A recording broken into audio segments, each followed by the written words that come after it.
Hi, I'm Rob. We're here at Minnick Manufacturing. We want to look at the A-1-36 dowel pin drill today and get familiar with it. So let's start with the controls. We have the feed valve on the left side and the drill on and off valve on the right side. We have the oil reservoir right here in the middle.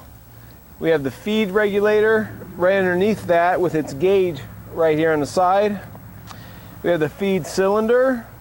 We have the drill carrier riding on the rail here. On the front, we have the front wheel with the height adjustments right here. We also have those on the back side, makes it easy to level. This model has a 50-pound drill on it. Depending on your model, you can get a 30 or a 15-pound drill on that as well. Plus, we have the drill steel riding right there on the bottom. Whenever you're using any of our Minnick products, be sure to wear the safety gear that is required by your job site and state laws. All right, we want to put our drill steel in the drill, and the way we do that is we stand the drill up on end. We're going to open the latch. Now this drill steel we have is 7/8 inch hex, 4 1/4 shank by 12-inch under collar. Okay, it'll fit right down in the hex shape. Close the latch. Now this drill is capable of drilling a 5/8 inch hole all the way up to 2.5 and 10 inches deep. So once we have that drill steel in, get it back in position.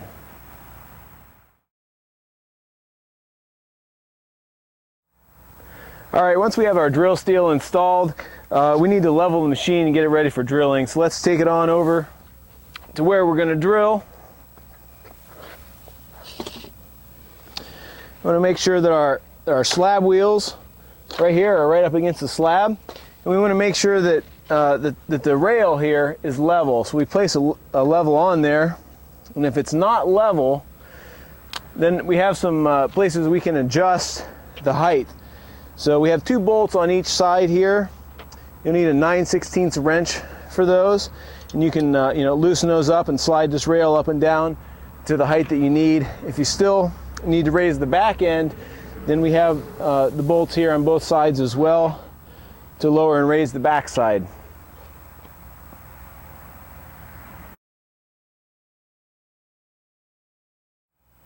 Okay, before we start drilling, we want to make sure our oil reservoir is full. There's a red button on top that's a pressure release. You always press that, release any extra pressure. Then you can undo the cap here. We have our Minnick rock drill oil. And we want to fill this right to the bottom of the threads.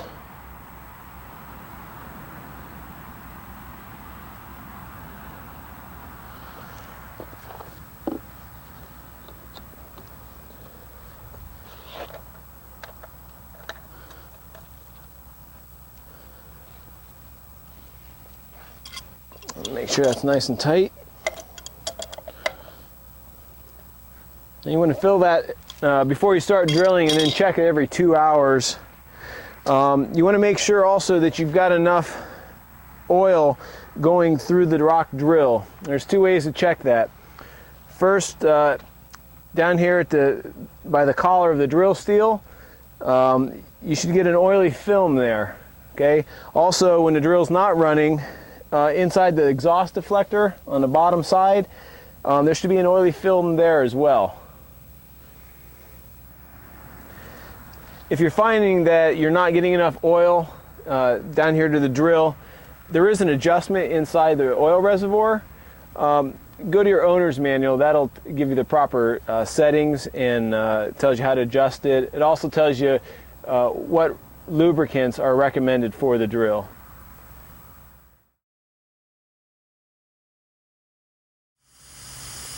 Okay, we want to look at connecting the air supply now. You need 120 psi coming to the drill. Also a minimum of a 3/4 inch hose. And we have a Chicago style fitting here with a safety lanyard. So we're going to take that off, remove the dust cap.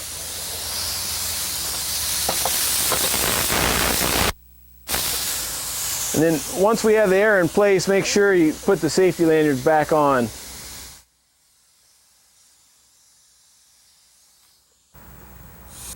Okay, after we have our air supply connected, we want to check our gauge and make sure that that's reading between 20 to 22 psi. If it's not, we can adjust. We have on our air regulator here, we have a jam nut. With an 11/16 wrench, we can loosen that and turn to adjust. And then once we get that where we want it, we just tighten that jam nut back up.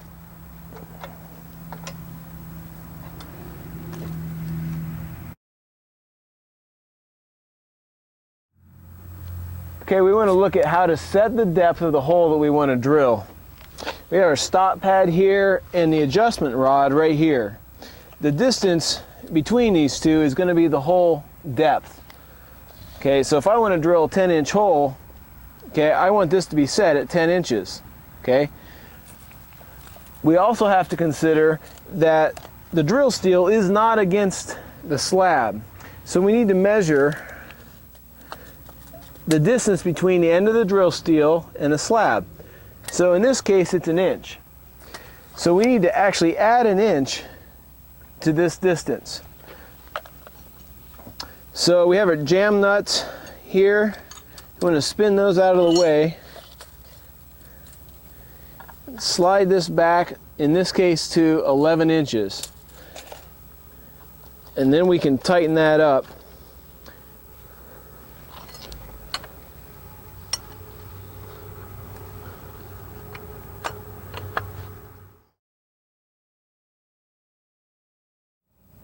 Now before we start drilling, we want to turn these back wheels sideways, because we don't want the slab wheels up here to move away from the slab.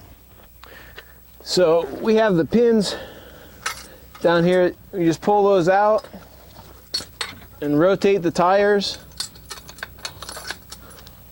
And you want to do that on both sides.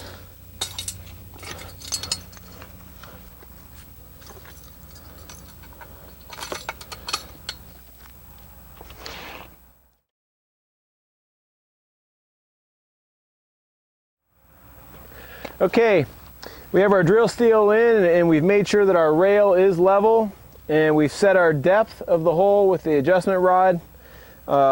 Slab wheels are tight against the slab. We've checked the oil reservoir.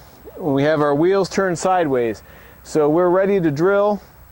And what we're going to do is we're going to hold that feed valve in, and the drill steel will then go to the slab. We'll turn our drills on. We'll drill all the way till the adjustment rod hits the stop pad, and then we'll release the feed. Here's what that looks like.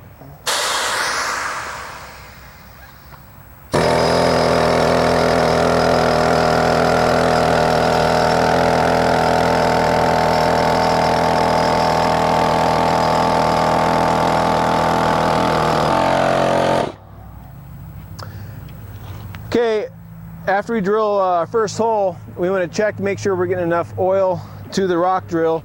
Again, I said down by the shaft, we should have an oily residue, and also inside of the deflector. And then we want to push this aside. I'm going to take a tape measure and make sure that our hole is the correct depth.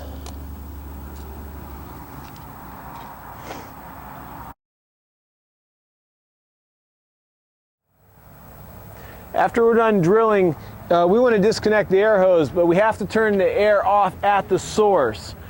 So back at your compressor, you turn that off, and then we have to bleed the air by pulling the drill valve handle in.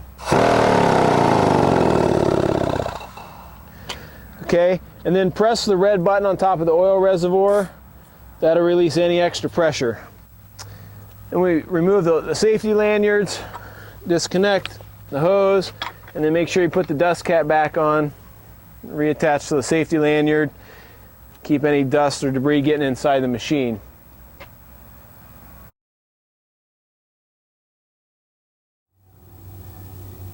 Okay, as far as maintenance goes, down here on the drill, we have a couple bolts you want to tighten daily.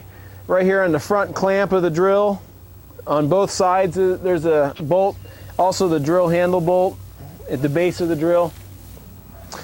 And then, like we said,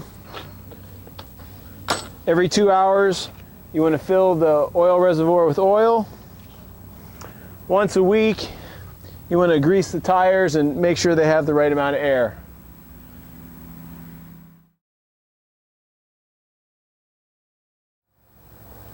We do have some pinch points. They are clearly labeled. They are also in your owner's manual, but we do want to point those out.